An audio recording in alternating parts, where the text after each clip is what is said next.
Amen. Dieu a choisi les choses, comment ça dit donc, 1 Corinthiens 1? Ouais, c'est ça. Oh.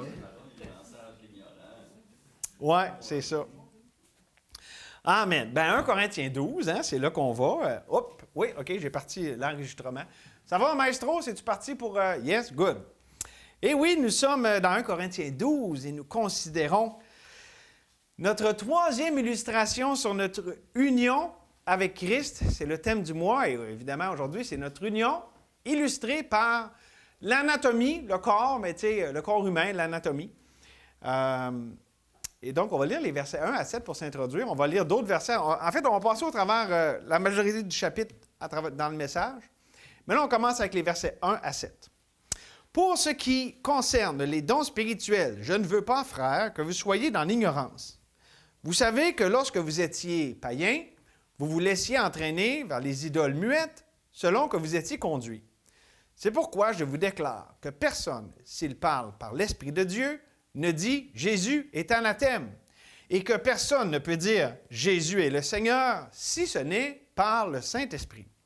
Il y a diversité de dons, mais le même Esprit, diversité de ministères, mais le même Seigneur, diversité d'opérations, mais le même Dieu qui opère tout en tous. Or, à chacun, la manifestation de l'Esprit est donnée pour l'utilité commune. Ah, Seigneur, on est tellement contents d'être ici ce matin. Merci pour ta parole vivante qu'on ouvre maintenant.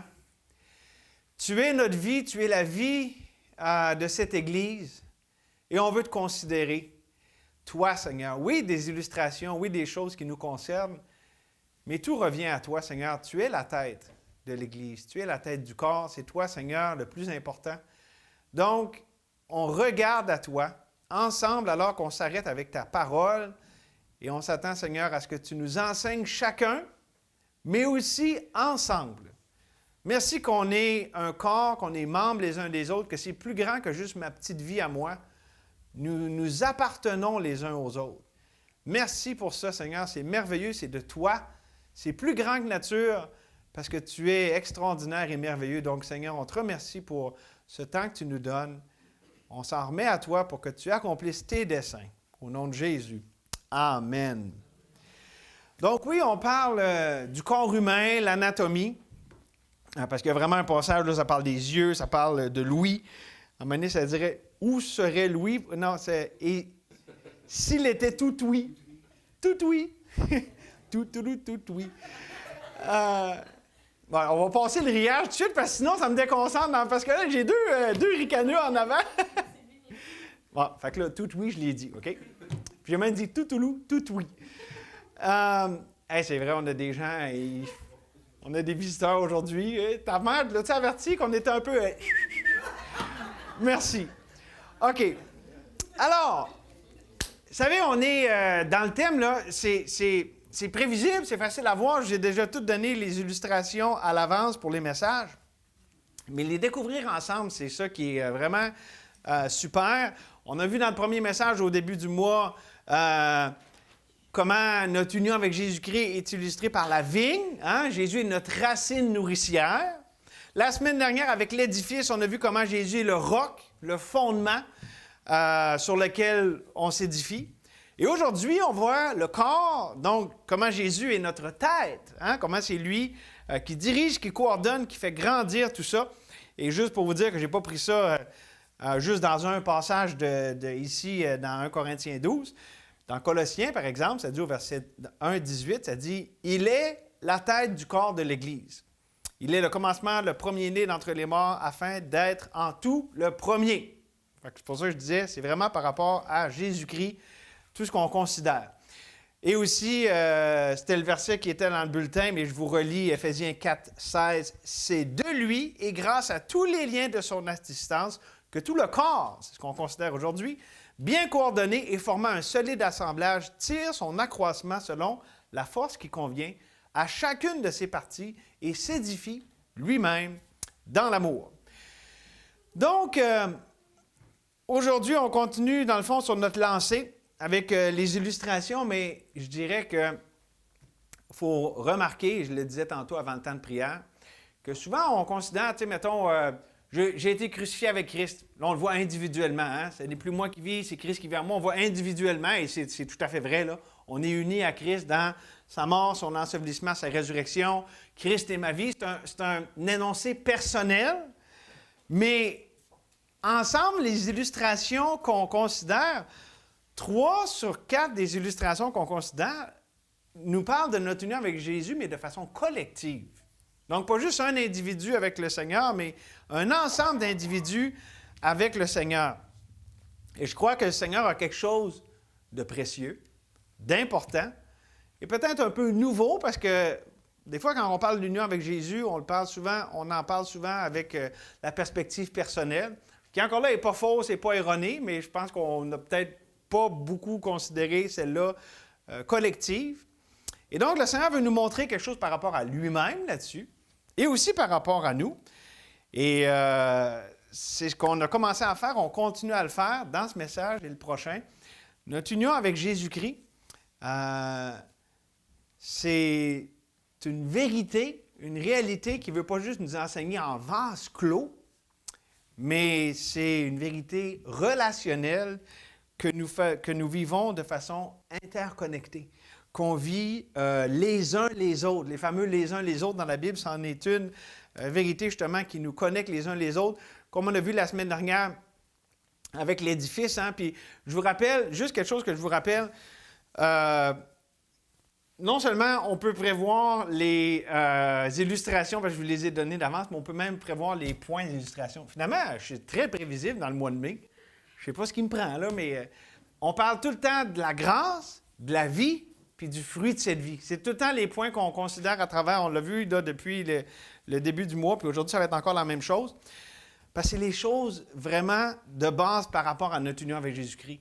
Hein? Tout est par grâce, c'est pour la vie, puis la vie, bien, ça produit du fruit. Fait que c'est vraiment les éléments de base qui sont là dans toutes les illustrations. Et aujourd'hui, comme particularité avec le corps, on voit justement cette interconnectivité, interdépendance, une dynamique spirituelle mutuelle. Pour grandir dans cette grâce, ou pour le dire, dans les mots de 2 Pierre, qu'on peut comprendre justement aussi maintenant, pas juste de façon individuelle, mais de façon collective, mais croissez dans la grâce. Pas juste chacun, mais ensemble, croissez dans la grâce et dans la connaissance relationnelle, ensemble, découvrir notre Dieu. Donc, croissez dans la grâce et dans la connaissance de notre Seigneur et Sauveur Jésus-Christ. À lui soit la gloire, maintenant et pour l'éternité. Amen. Je viens de vous lire 2 Pierre 3, 18, le dernier verset de ce bel épître de Pierre. Et donc, on voit encore une fois que en nous sauvant, le Seigneur nous a placés dans une œuvre bien plus grande, qui nous dépasse, qui est plus grande que tout ce qu'on pense ou qu'on peut comprendre. Est-ce que c'est vrai, n'est-ce pas, que les pensées de Dieu ne sont pas nos pensées? Ses voies ne sont pas nos voies, sont bien au-dessus. Fait que, on va s'émerveiller ensemble de notre Dieu avec 3 éléments dynamiques de l'union du corps de Christ. 3 éléments dynamiques de cette union. D'abord, dans les versets 1 à 6, on les a lus. Il y a 2 choses que je vais vous faire remarquer dans le premier point par rapport à la grâce. D'abord, je vous rappelle, la grâce, on l'a vu avec la vigne, que si on est rattaché à Dieu, d'une façon ou de l'autre, c'est tout par la grâce. Parce qu'on a vu dans Romains, de même aussi, il y a dans le temps présent un reste selon l'élection de la grâce. Or, si c'est par grâce, ce n'est plus par les œuvres. Autrement, la grâce n'est plus une grâce. Et si c'est par les œuvres, ce n'est plus une grâce. Autrement, l'œuvre n'est plus une œuvre. Donc, c'est vraiment par la grâce de Dieu. Mais je veux aussi, à ce sujet-là, au niveau de la dynamique du corps, vous amener un beau texte. C'est dans Romains 12, qui nous parle justement de la grâce dans la dynamique du corps. Ça dit ici dans Romains 12, 3, « Par la grâce qui m'a été donnée, la grâce, je dis à chacun de vous de n'avoir pas de lui-même une trop haute opinion, mais de revêtir des sentiments modestes selon la mesure de foi que Dieu a départie à chacun. Car comme nous avons plusieurs membres dans un seul corps, c'est de ce dont on parle, et que tous les membres n'ont pas la même fonction, ainsi nous qui sommes plusieurs, nous formons un seul corps en Christ, et nous sommes tous membres les uns des autres. Donc, on voit que toute cette idée du corps est aussi reliée vraiment à la grâce de Dieu, hein, selon la grâce qui nous a été donnée. Ce n'est pas par nos mérites si on peut être dans cet organisme vivant qu'est le corps du Seigneur Jésus-Christ. Et une autre chose que je veux vous faire remarquer concernant la grâce, c'est quand on parle de dons, là, pour ce qui concerne les dons. Savez-vous c'est quoi le mot? Si on parlait grec, c'est quoi le mot quand je dirais don? Je dirais quoi? Charisme. Charisma, charisme. Bon, il y a différentes déclinaisons du mot, là, dépendamment comment on le conjugue. Donc, ça veut dire, c'est les dons de la grâce. Les dons de la grâce, c'est des dons qui sont donnés, pas selon les mérites, mais vraiment comment Dieu le trouve bon. Donc, le don en tant que tel nous parle de la grâce. Puis en plus, la façon qui est opérée au verset 6, ça dit, il y a diversité d'opérations, mais le même Dieu qui opère tout en tous. Le mot pour opérer, c'est le mot duquel nous avons le mot énergie ou dynamiser. Et vraiment, l'idée, c'est que le don vient de Dieu, puis l'exercice du don aussi vient de Dieu. Donc, tout est de Dieu, tout est par grâce. La grâce d'être incorporé au corps et d'en faire une partie de façon dynamique. Et d'ailleurs, c'est les dons du Saint-Esprit. C'est opéré par l'Esprit. Et l'Esprit, vous savez, un des titres qui est donné au Saint-Esprit, c'est Dieu, le Saint-Esprit, c'est l'Esprit de grâce, dans Hébreux chapitre 10, verset 29. Et donc, tout ça, ça veut dire, là, je vous introduis un peu au concept de grâce avec le corps qu'on considère aujourd'hui. Ça veut dire que cette grâce-là, ça fonctionne ainsi, si je le résume en quelques phrases. L'esprit de grâce et de vérité, c'est un autre titre de l'esprit, là, lorsqu'il régénère quelqu'un, hein, parce que comment on est né de nouveau par l'Esprit de Dieu, OK? Lorsque l'esprit de grâce et de vérité régénère quelqu'un, il le transforme, il lui donne un cœur nouveau, une nouvelle vie, un nouveau but, un nouveau tout finalement. Tout est nouveau. Hein? Si quelqu'un est en Jésus-Christ, toutes les choses sont nouvelles. Voici, il est une nouvelle création. Les choses anciennes sont passées. Voici, toutes choses sont devenues nouvelles. Donc, il fait ça. Puis après ça, donc, il transforme, nouveau. Puis là, il l'équipe. Le même esprit de vérité et de grâce, l'équipe et lui fait grâce d'un ou de plusieurs dons. Puis un don des fois plus prééminent, des fois beaucoup plus discret. C'est ce qu'on voit là-dedans. Hein? Il y en a c'est plus d'honneur, moins, puis tout ça. C'est tout l'Esprit qui décide ça. Il sauve, puis il équipe avec les dons qui sont sur mesure. OK? L'Esprit, là, c'est lui, or, la manifestation de l'Esprit, verset 7, est donnée pour l'utilité commune. C'est lui, c'est donné, c'est l'Esprit qui le donne, puis pour l'utilité commune, c'est-à-dire pour l'édification, pour le reste de l'ensemble du corps. Et donc, il transforme, il équipe et ensuite il l'utilise comme il le veut dans le corps. Et tout ça, et là, écoutez bien, tu sais quand ça dit au verset 3, c'est pourquoi je vous déclare que personne ne dit, s'il parle par l'Esprit de Dieu, ne dit Jésus est anathème, puis au contraire, que personne ne peut dire Jésus est le Seigneur si ce n'est par l'Esprit de Dieu. Ici, ça nous parle, quand on compare avec ce qui est dit avant sur les idoles des païens, que tout l'exercice des dons, toute cette question de ce qu'on considère aujourd'hui, c'est christocentrique, par opposition à égocentrique. Le contexte nous montre ça parce que on sait, les Corinthiens avaient une forte tendance à l'égocentrisme. Moi, je suis de Paul. Moi, je suis d'Apollo. Moi. Le moi était assez fort puis manifeste, OK? Mais ici, ce qu'il dit, non, ça n'a pas par rapport avec vous autres. Ça a rapport avec la tête, avec celui qui vous a unis ensemble. Comme on l'a chanté, hein? C'est Dieu qui nous a unis ensemble. Et donc, c'est important à se rappeler parce que si on parle du don qui est du Saint-Esprit, si on parle des dons qui viennent du Saint-Esprit, si on parle de l'Esprit qui opère, bien, qu'est-ce qui fait le Saint-Esprit? J'aimerais ça vous rappeler avec 3 versets dans les Évangiles qui nous disent que l'Esprit nous amène toujours à Jésus-Christ. Mais le Consolateur, ça c'est Jésus qui parle là, dans Jean 14, 26, le Consolateur, l'Esprit Saint, que le Père enverra en mon nom, vous enseignera toutes choses et vous rappellera ce que je vous ai dit. Il rappelle ce que Jésus a dit.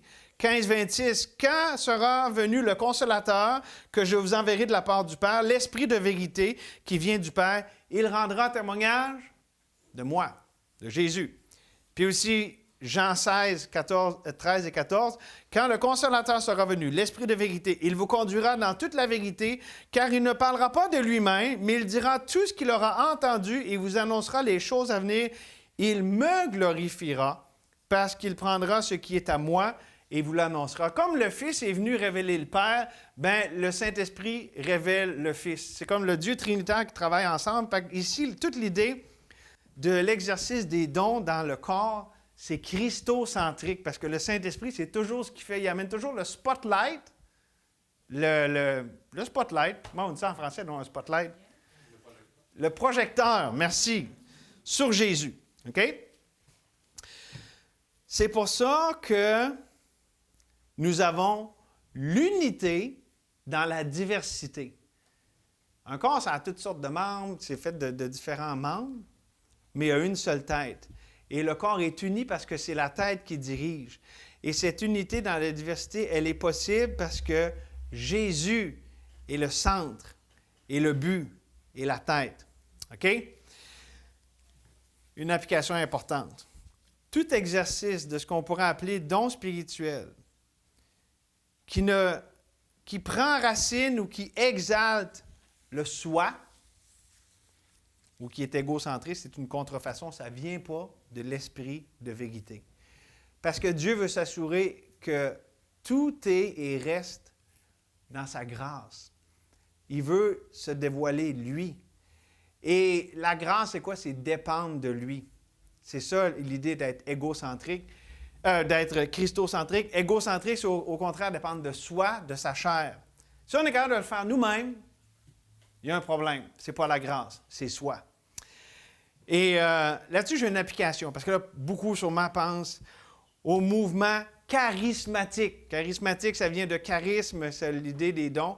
OK, on peut parler d'eux autres. On pourrait dire que même des fois, il y a des formes caricaturales, évidentes, OK, qu'on peut décrier. OK, on peut dire que ça peut être égocentrique. Mais qu'en est-il de l'exaltation du soi, de la volonté, puis on essaye, puis on y va, puis go, go, go? C'est encore là l'exaltation du soi. Ça, c'est fort dans d'autres milieux. Ça commence par bap, ça finit par tiste. Puis l'autre, c'est la pensée de l'homme. Puis là, Augustin a dit ci, puis Calvin a dit ça. Puis ça commence par rire, puis ça finit par former. Je pense que j'ai donné un petit peu. Mais voyez-vous, on va en parler dans un instant, mais les trois grandes mouvances chrétiennes peuvent toutes trouver leur lot là-dedans d'être égocentriques, exalter le soi, et non pas christocentriques. On va en parler dans un instant, mais juste pour vous dire pour l'instant, ces mouvances chrétiennes, ils vont errer, parce que l'idée, c'est pas « Ah, c'est-tu la bonne, la mauvaise? » L'idée, c'est « Est-ce que Christ est tout et nous, on n'est rien? » La centralité de Christ, puis l'effacement du moi. Le moi n'a pas rapport, la chair ne sert à rien. C'est l'esprit qui vivifie. C'est ça le langage de la grâce. La grâce, c'est tout à Christ, rien à moi. Et ça l'émane de l'humilité. Et c'est ce qu'on a vu dans les versets dans Romains que je vous ai lus au verset 11, au chapitre 12. Je vais les relire, je vais juste relire ici. Par la grâce qui m'a été faite, je dis à chacun de n'avoir pas de lui-même une trop haute opinion. C'est ça, quand égocentrique, le moi, puis tout ça, mais de revêtir des sentiments modestes, l'humilité, selon la mesure de foi que Dieu a départie à chacun. Donc, que tout soit fait avec humilité, car comme nous avons plusieurs membres dans un seul corps et que tous les membres n'ont pas la même fonction, ainsi, nous qui sommes plusieurs, nous formons un seul corps en Christ et nous sommes tous membres les uns des autres. Et tout ça, c'est la grâce de Dieu qui le rend possible. Ça m'amène au deuxième point. Non seulement la grâce d'être incorporé au corps de Christ, mais deuxième élément, c'est la vie qui anime le corps de Christ.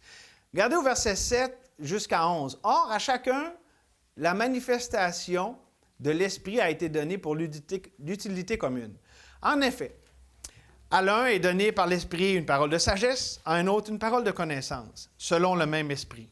À un autre la foi, par le même Esprit, à un autre le don des guérisons, par le même Esprit.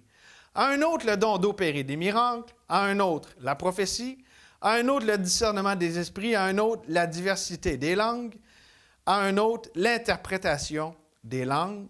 Verset 11. Un seul et même Esprit opère toutes ces choses, les distribuant à chacun, en particulier, comme il le veut. La vie qui anime le corps de Christ. D'abord, ça dit que tous les dons sont donnés par l'Esprit. OK? Puis de façon souveraine, comme il le veut. Il ne nous demande pas conseil, il ne nous demande pas ce qu'on en pense. C'est Dieu souverainement qui donne les dons comme il le veut. Et parce que c'est dans sa grâce, ça commence de lui, et c'est pour la vie, parce que l'esprit de vie infuse la vie dans son corps. Et remarquez qu'au verset 11, on a lu ici encore le mot « un seul et même esprit opère ». Encore notre mot « énergie », duquel on a énergie. C'est l'esprit qui opère, qui énergise. Ça nous rappelle que le sujet dont nous parlons n'est pas de nature humaine, naturelle, mais plutôt de nature divine, surnaturelle. Et c'est pour ça que la vie qui anime le corps de Christ, ce n'est pas juste la vie normale, comme le fait qu'on a la vie, le mouvement et l'être, comme Paul l'a dit dans Actes 17, mais la vie de Dieu, la vie nouvelle, la vie éternelle.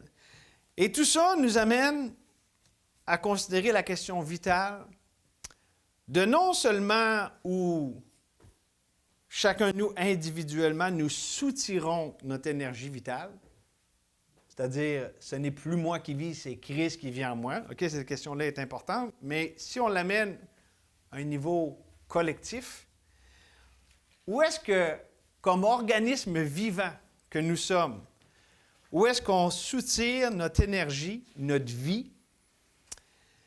La réponse, c'est simplement dans ce qui maintenant, je pense que c'est un sujet connu ici, ce qu'on appelle les deux arbres. L'arbre de la connaissance du bien et du mal versus l'arbre de vie. Un de ces deux arbres, les deux, c'est des sources de dépendance. L'un, la dépendance, c'est soi. L'arbre de la connaissance, je dépends de moi pour déterminer le bien, puis le mal, puis m'approcher du bien, m'éloigner du mal. L'autre, l'arbre de vie, c'est la dépendance à Jésus. Christ est ma vie. Mais collectivement aussi, lorsqu'on considère les deux arbres, ensemble, comme Église, on peut s'appuyer sur notre sagesse, notre volonté, nos émotions, notre particularité dénominationnelle, et ainsi de suite. Ça, c'est l'arbre de la connaissance. Ou sur Jésus en nous. C'est-à-dire, comme Paul le dit, ici, c'est dans Colossiens 1, 27 à 29, Dieu a voulu faire connaître la glorieuse richesse de ce mystère parmi les païens, savoir Christ en vous, l'espérance de la gloire. C'est lui que nous annonçons, exhortant tout homme et instruisant tout homme en toute sagesse, afin de présenter à Dieu tout homme devenu parfait en Christ. C'est à quoi je travaille en combattant avec sa force qui agit puissamment en moi. Donc, c'est ça, cette dépendance, non seulement individuelle, mais collective pour l'accroissement de l'Église dans la grâce de Dieu par sa vie. Et là, je reviens, je vous ai dit que j'allais revenir à nos trois tendances, les mouvances chrétiennes, là, OK? Il y a pas mal trois grandes mouvances là, qui vont avec les émotions, la volonté puis la pensée. Là.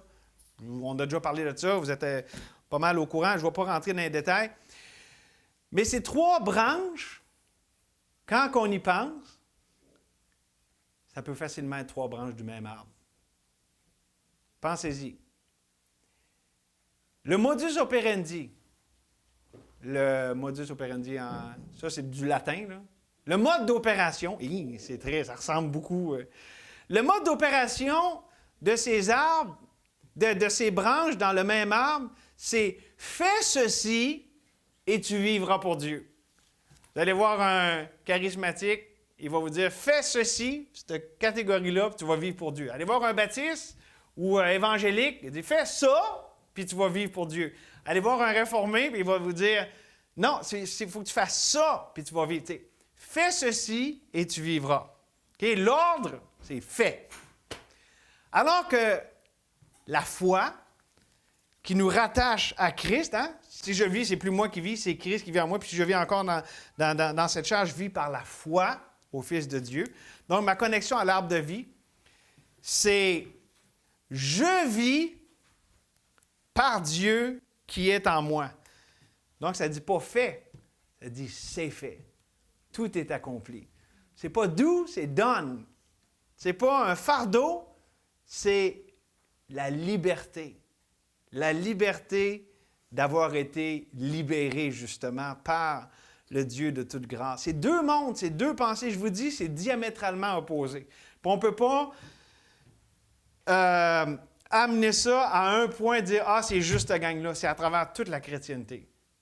C'est vraiment la question de où est ma dépendance. Et l'issue, OK, la base, c'est la grâce. Est-ce que je m'attache à la grâce en étant christocentrique ou si je suis égocentrique? Là, c'est la loi sous ses différentes formes, c'est le faire. Mais le résultat, ça va être soit la vie ou la mort. On dit pourquoi qu'il y a des églises tellement que c'est mort, il y a de l'hypocrisie, puis il y a de la gamique, puis il y a ci, puis il y a ça. C'est vraiment la question des deux arbres. C'est la question de est-ce qu'on est rattaché à Christ, notre vie, ou on ne l'est pas. C'est deux dépendances. Un qui est dépendance de la chair, de soi. L'autre qui est dépendance de l'Esprit de Dieu. Un qui est autosuffisant, l'autre qui est dépendant de Dieu qui vit en nous. Et je crois vraiment, là, écoutez bien, je pense que cette vérité-là que je développe dans ce point-là, c'est la plus grande et la plus précieuse promesse que le Seigneur nous a révélée, qui continue de nous révéler depuis les quelques dernières années. Que Christ est notre vie, c'est comme « wow ». N'est-ce pas que c'est une libération? N'est-ce pas que ça fait... Et vraiment qu'on s'en réjouisse, qu'on ne soit pas dur envers les autres de dire « t'es rendu ci, puis ça », mais plutôt qu'on se réjouisse de le découvrir et que lorsque le Seigneur nous permette de le faire découvrir, parce que tout est par grâce, et la vie, ça se reproduit de soi-même, ça va donner du fruit. Et c'est ce qu'on va voir maintenant. Avant, j'aimerais juste vous lire par rapport à la vie, là, un dernier passage dans Philippiens. Vous connaissez Philippiens chapitre 2. Philippiens chapitre 2, c'est le fameux passage où on voit la kénose de Christ et tout ça. Mais le chapitre ouvre sur ces versets qui disent « S'il y a donc quelque consolation en Christ, s'il y a quelque soulagement dans l'amour, s'il y a quelque communion d'esprit, s'il y a quelque compassion et quelque miséricorde, rendez ma joie parfaite, ayant un même sentiment, un même amour, une même âme, une même pensée. Ne faites rien par esprit de parti ou par vaine gloire, mais que l'humilité vous fasse regarder les autres comme étant au-dessus de vous-même, que chacun de vous, au lieu de considérer ses propres intérêts, considère aussi ceux des autres. C'est comme ça que l'Église grandit dans la grâce par la vie que nous avons. Et ça m'amène au troisième élément de notre illustration avec le corps. Non seulement la grâce, la vie, mais maintenant le fruit que produit le corps de Christ. On va lire les versets 12 à 27. Alors, regardez bien ici. On voit vraiment le détail sur la dynamique dans le corps. Car comme le corps est un et a plusieurs membres, et comme tous les membres du corps, malgré leur nombre, ne forment qu'un seul corps, ainsi en est-il de Christ.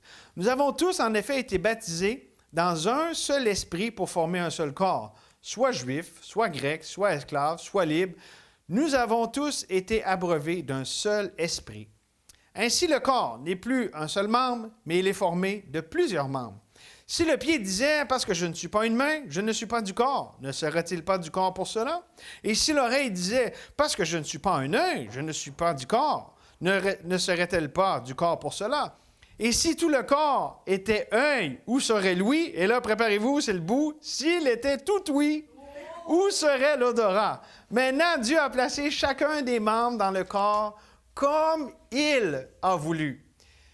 Si tous étaient un seul membre, où serait le corps? Maintenant donc, il y a plusieurs membres et un seul corps. L'un ne peut pas dire à la main, « Je n'ai pas besoin de toi », ni la tête dire aux pieds, « Je n'ai pas besoin de vous », mais bien plutôt les membres du corps qui paraissent être les plus faibles sont nécessaires.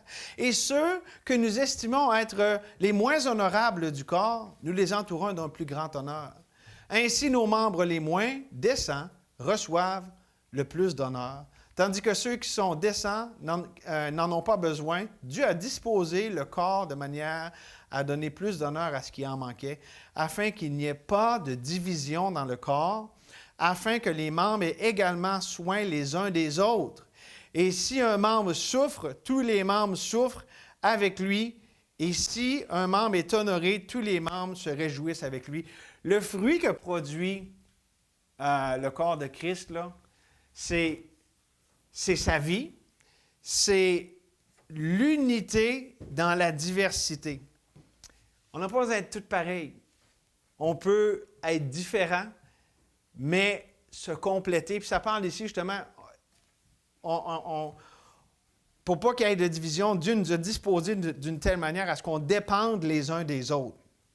Et donc, si on compare le verset 27 qui dit « Vous êtes le corps de Christ et vous êtes ses membres, chacun pour sa part », si on compare ça à Romains 12, 5, « Ainsi, nous qui sommes plusieurs membres, nous formons un seul corps et nous sommes membres les uns des autres », on a l'idée ici que le fruit du Saint-Esprit, le fruit de l'Esprit, c'est quoi? C'est l'amour, la joie, la paix, la patience, la bonté, la bienveillance, la foi, la douceur, la maîtrise de soi. Bien, le fruit de l'Esprit et de la vie de Jésus est multiplié par la diversité. Ça, c'est le point. Si on avait juste une gang qui était toute pareille, ça ferait juste cette sorte de fruit-là, puis on dirait, mais là, Dieu a fait en sorte que le fruit est multiple. Tu sais, on a un Dieu créateur, un Dieu qui a fait toutes sortes de personnes différentes, puis toutes sortes de membres différents avec des dons différents pour se glorifier d'une manière, la sagesse infiniment variée de Dieu. Dieu fait ça là, avec toutes sortes de variétés et de diversité, avec différents membres, différentes fonctions. Et tout ça s'édifie dans l'amour. Je vous lis un passage par rapport à ça, Éphésiens chapitre 4. Il a donné les uns comme apôtres, les autres comme prophètes, les autres comme évangélistes, les autres comme pasteurs et docteurs, pour le perfectionnement des saints, en vue de l'œuvre du ministère et de l'édification du corps de Christ, jusqu'à ce que nous soyons tous parvenus à l'unité de la foi et de la connaissance du Fils de Dieu, à l'état d'homme fait, à la mesure de la stature parfaite de Christ.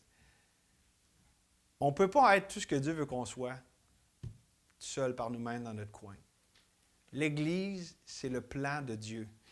Puis certains vont dire, « Ouais, mais on est tous membres du grand corps de Jésus-Christ, puis là. » Moi, je parle d'une Église locale. Dieu nous a sauvés, puis il nous a placés. Puis dire, comment ça je suis dans cette Église-là? Comment ça?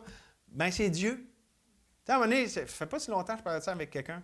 Comment ça que moi, je suis dans cette gang-là? Bien, parce que c'est Dieu qui a décidé. C'est pas toi qui t'es sauvé, puis c'est pas toi qui t'es planté où ce que t'es.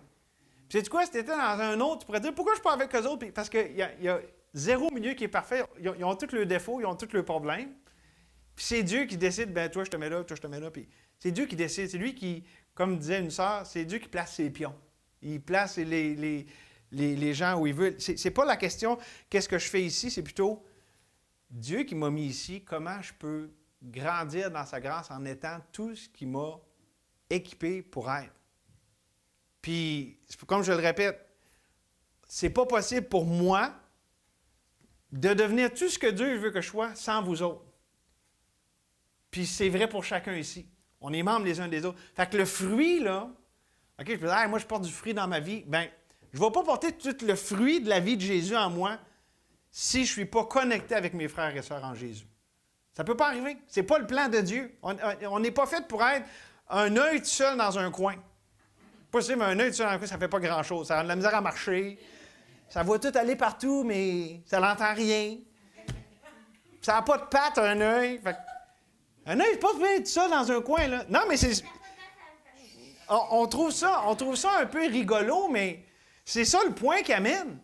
Tu sais, on n'est pas fait pour être tout seul. Tu sais, hey, les yeux, c'est le fun, on voit, puis ouais, mais t'entends rien. Hey, je te parle, puis tu vois une bouche qui parle. Non, mais je fais un peu des jokes, mais c'est presque humoristique. Certains, même, j'ai déjà lu des commentaires, tu sais, pas les pratiquement humoristiques là-dedans, là. Tu sais, des fois, on ne cache pas tout le temps l'humour dans la Bible, là, des fois dans les évangiles ou ici. Bien, l'idée, c'est vraiment pour amener, personne ne peut être tout ce que Dieu l'appelle à être en tant qu'enfant de Dieu par lui-même, par elle-même. Donc, le fruit que produit le corps de Christ, c'est un fruit qui est forcément lié à l'interdépendance. C'est par la grâce qu'on est dans le corps, c'est par sa vie qu'il y a de la croissance, et le fruit, ça va être justement par cette interconnectivité que nous avons les uns envers les autres. Mais, il y a un mais. C'est beau, on parle de grâce, de grandir, puis tout ça. Mais il y a tout le temps quelque chose qui met des bâtons dans les roues. C'est rien qu'un petit mot, mais qui est étonnant, ce mot-là. Regardez avec moi, chapitre 6, verset 15. Le péché. C'est poche, le péché, hein? On va commencer. 1 Corinthiens 6, 15. Ne savez-vous pas que vos corps sont les membres de Christ? OK, on a toujours ici la même idée, là. Prendrais-je donc les membres de Christ pour en faire les membres d'une prostituée? Loin de là. Ne savez-vous pas que celui qui s'attache à la prostituée est un seul corps avec elle?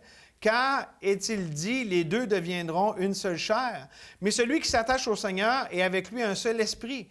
Fuyez la débauche, quelques autres péchés qu'un homme commette, ce péché est hors du corps, mais celui qui se livre à la débauche pêche contre son propre corps. Ne savez-vous pas que votre corps est le temple du Saint-Esprit qui est en vous et que vous avez reçu de Dieu et que vous ne vous appartenez pas à vous-même, car vous avez été racheté à un grand prix. Glorifiez donc Dieu dans votre corps et dans votre esprit qui appartiennent à Dieu. Ici, ça parle du corps individuel du croyant. Bon, on peut certainement l'appliquer collectivement. Avec le problème du péché, le péché, on peut dire que c'est le verre dans le fruit. Tu sais, dans une pomme, quand il y a un verre, là, ça vous tente-tu de la manger, la pomme? Bien, c'est ça. Puis, juste un point ici, le péché, souvent quand on pense à péché, on peut penser aux œuvres manifestes de la chair. Dans Galates 5, là, c'est évident, OK? Mais le péché, puis la chair, le moi, le plus... face auquel nous sommes le plus vulnérables, c'est celui qui est le plus subtil, parce qu'il est sournois. C'est la contrefaçon, l'imitation, quand ça a l'air donc beau, mais que ça n'a pas plus de vie, parce que la source, c'est pas Christ, c'est la chair. Et c'est pour ça que ça ressemble, tu sais, c'est la justice propre, elle ressemble à celle de Jésus, mais elle est sans vie surnaturelle. Elle est encore plus dommageable, parce que les œuvres manifestes de la chair, tu les vois venir à 1 000 de loin. Mais la justice propre, toi-même, tu peux en être aveuglé puis faire du mal, donner la mort. Mes amis, moi, je vous dis, c'est incroyable dans ma vie. Je suis tellement content que le Seigneur m'a au moins ouvert les yeux. Je ne dis pas, là, je suis parvenu. Mais le fait que juste que le Seigneur m'a ouvert les yeux là-dessus, c'était comme, tout ce temps-là, je voulais faire le bien, puis c'est la mort que je donnais. Parce que c'est la fameuse question des 2 arbres. Maintenant, je vous amène un point important, puis j'ai presque fini. Ça fait combien de temps que je prêche? 38 minutes, c'est pas si pire. Savez-vous où est-ce qu'on trace la ligne? Vous voulez qu'on trace la ligne aujourd'hui? On va tracer une ligne. Où on trace la ligne entre l'authentique et la contrefaçon. Entre le fruit authentique pour Dieu à sa gloire, puis la contrefaçon de la justice propre, le fruit en plastique. OK? Ça aussi, un fruit avec un verre ou un fruit en plastique, c'est pas très comestible, n'est-ce pas? Mais est où la ligne? Est où la différence? Écoutez bien, je vais vous amener un point. Là. Le fruit de Christ dans nos vies, là où est-ce qu'il va se produire, c'est lorsqu'on accepte de souffrir pour le bien puis le péché des autres. Ou pour le dire autrement, c'est notre réponse aux blessures. C'est là que ça se passe. Les blessures, le souffrir dans nos relations, c'est l'émondage du Père. C'est Dieu qui nous montre, cette branche-là, là, ça ne porte pas du fruit. Puis c'est par la souffrance, on va dire, ça ne marche pas, puis là, OK. C'est là qu'on s'arrête. Sinon, on pense que tout est beau, puis la vie est belle, puis non, tu es en train de mettre de l'énergie, tu passes de la sève dans ce qui ne porte pas de fruit. Et donc, ça ne peut pas continuer. Dieu émonde, Dieu coupe pour que ce qui est de lui, ça porte plus de fruits. Et là-dessus, il y a vraiment quelque chose d'important. Parce que souvent, on y pense de façon individuelle. Ah, je dois accepter de souffrir pour le bien et le péché des autres. Mais de façon collective, la souffrance. Tantôt, c'était dans le cantique, il y avait quelque chose sur la souffrance. Il faudrait que je le ressorte. Là, c'est pas le temps. J'aurais de l'air fou de chercher devant tout le monde. Mais ça parlait de la souffrance dans le cantique qu'on a chanté avant. Quelqu'un regardait donc et trouvait-moi ça souffrance. Là, dans le cantique 125 qu'on vient de chanter. OK, ce que je veux dire, là, c'est que, oui, OK, c'est l'affaire d'apprendre à souffrir. Ça s'apprend de souffrir, ça s'apprend individuellement. Savez-vous, ça s'apprend aussi collectivement. Je veux juste conclure notre message avec cette pensée-là. Comment est-ce qu'on est par rapport à la souffrance? C'est quoi notre réaction à la souffrance? Comment qu'on la voit? Est-ce qu'on l'accepte non seulement comme une part inévitable de la vie sur Terre dans ce monde déchu, mais comme partie intégrante de l'œuvre de grâce de Dieu pour sa vie, pour le fruit. C'est pas « Ah, merci Dieu, je suis assez content de souffrir. Merci pour les claques d'en face de mes frères et sœurs. » C'est pas ça l'idée, là. Personne ne dit ça, là. Si vous dites ça, si vous êtes un peu... OK?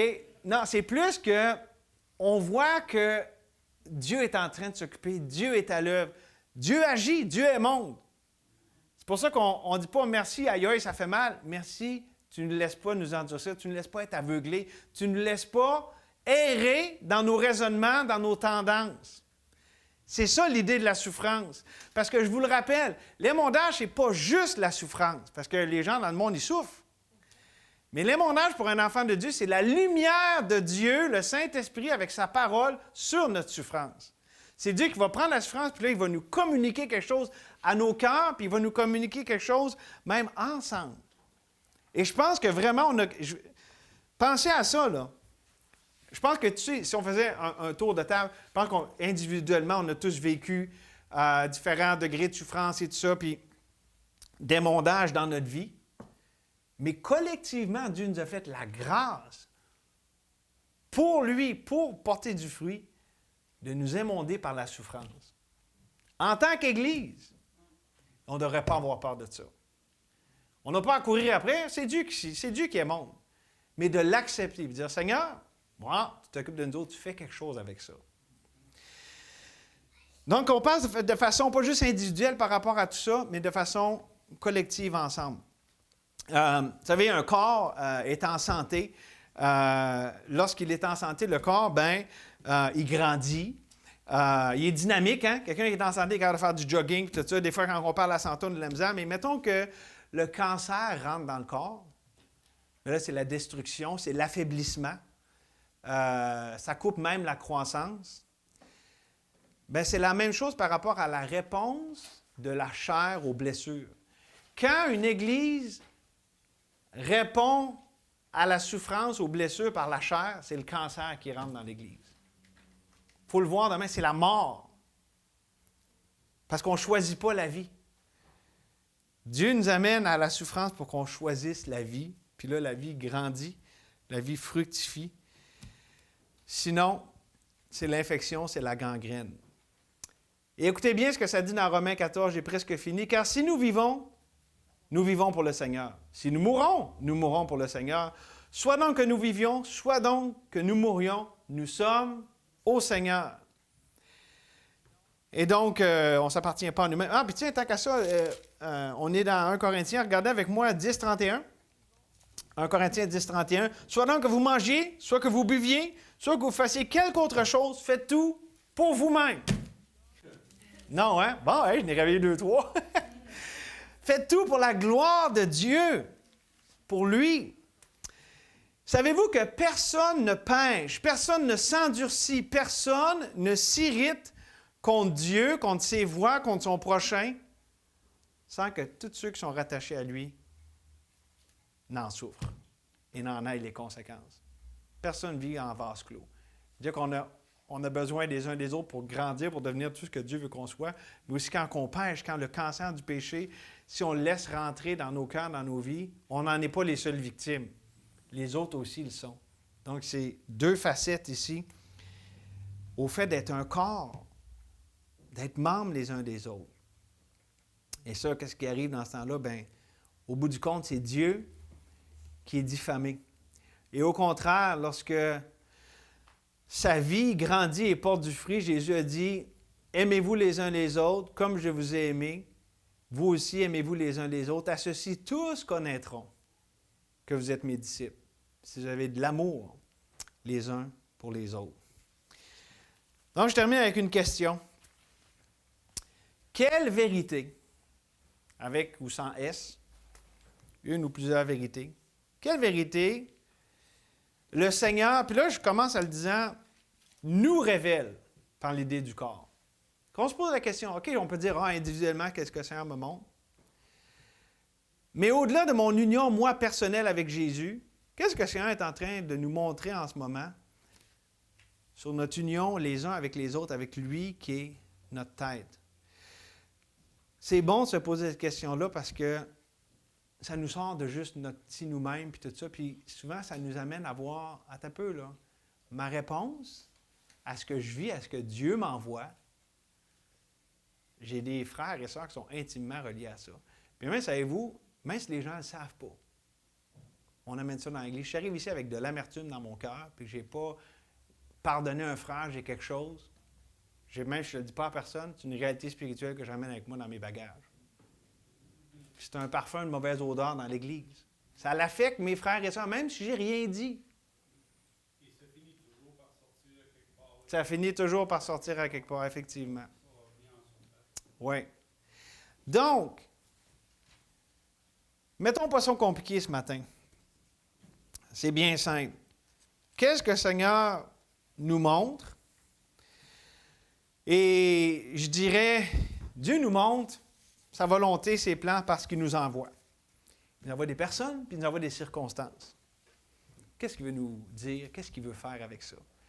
C'est lui la tête, c'est lui qui décide. Notre rôle, c'est juste d'y faire confiance. Dans l'humilité, il nous soumet à lui. Parce qu'on dit, « Hey Dieu, pourquoi t'envoies ça? Comment ça? T'as pas le droit. » Demandez à Job. Dieu a le droit de faire ce qu'il veut avec qui qu'il veut. Hein? Parce que moi, si, mettons, Dieu m'avait demandé quoi, ben non, prends pas Job. Prends un des trois là, qui sont tannants. Là. Les autres, donne-le une bonne varlope, là, tu sais. Mais Job, quand même, tu sais. Non, Dieu, il fait ce qu'il veut avec qui qu'il veut, puis il envoie la calamité, il envoie la souffrance, il envoie la discorde.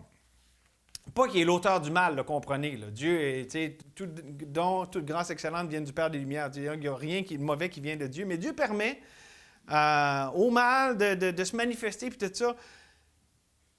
Mais voici à quoi je veux en venir simplement avec mon appel ce matin. Qu'est-ce que Dieu nous envoie? Qu'est-ce qu'il nous communique avec ça? Ou je le mets dans ces mots-ci. Qui ou qu'est-ce que Dieu t'envoie pour t'appeler à lui? Peut-être que tu ne connais pas le Seigneur, puis ta vie est vide, ta vie n'a pas de sens, puis il me semble, plus ça va, pire c'est Dieu, dans sa bonté, qui t'appelle à lui. Puis Dieu, regardez, on regarde à travers ce qu'il a fait, puis il continue de le faire. Dieu nous appelle constamment à lui. Tu sais, quand on a regardé le premier chapitre au début du mois de mai, ou c'était celui à la fin du mois d'avril, quand on a dit, « Hey, les vérités qu'on voit, là, que ce ne soit pas juste des choses dans un livre, puis des vérités qu'on apprend, qu'on soit émerveillé de Dieu. » Quand Dieu nous envoie des choses, puis oui, des fois, ça fait mal. Savez-vous que Dieu veut qu'au bout du compte, on dise, « Wow, Dieu, t'es extraordinaire. » Que Dieu nous aide à vraiment être émerveillés sans cesse de qui il est. C'est pour ça qu'il fait toutes choses, c'est pour ça qu'il nous a mis ensemble les uns les autres. C'est pour lui. C'est pour que lui soit glorifié au milieu de nous autres en se manifestant tel qu'il est et que nous puissions non seulement individuellement, mais collectivement répondre à cet appel. Dieu nous envoie toutes sortes de choses, de personnes. C'est parce qu'il nous appelle à lui. Et qu'on puisse répondre par la foi, en se confiant en lui. Si vous ne connaissez pas le Seigneur, vous n'êtes pas appelé à une religion, à faire ainsi, puis à ça, vous êtes appelé à une personne, le glorieux Seigneur et Sauveur Jésus-Christ. Il est celui qui sauve. Enfant de Dieu, il est notre tête. C'est lui qui décide. Et il fait toutes choses à merveille. Son nom est merveilleux. Amen. Merci Seigneur, quel bon temps. Avec ta parole vivante, efficace, plus tranchante qu'une épée à deux tranchants. Seigneur, merci que malgré la défaillance humaine et l'instrument, Seigneur, toi, tu es capable de faire infiniment au-delà de tout ce qu'on demande et ce qu'on pense dans l'Église. Et on te prie pour ça, Seigneur, qu'on réponde par la foi à toi. Tu nous appelles à toi. Ton appel dans la parole, c'est toujours à une personne. Tu as dit, venez à moi. Puis ça parle dans Ésaïe, quand ça parle de l'homme d'iniquité qui vienne à Dieu. Pas à un concept, pas à un rituel, à une personne, au Dieu 3 fois saint, vivant, bon, vrai, le seul Sauveur, le seul Seigneur. Merci Seigneur pour ce temps. Je prie qu'on puisse répondre par la foi. Même maintenant, Seigneur, dirige ce temps en réponse à ce qu'on a entendu et que tu en aies toute la gloire au siècle des siècles. Amen.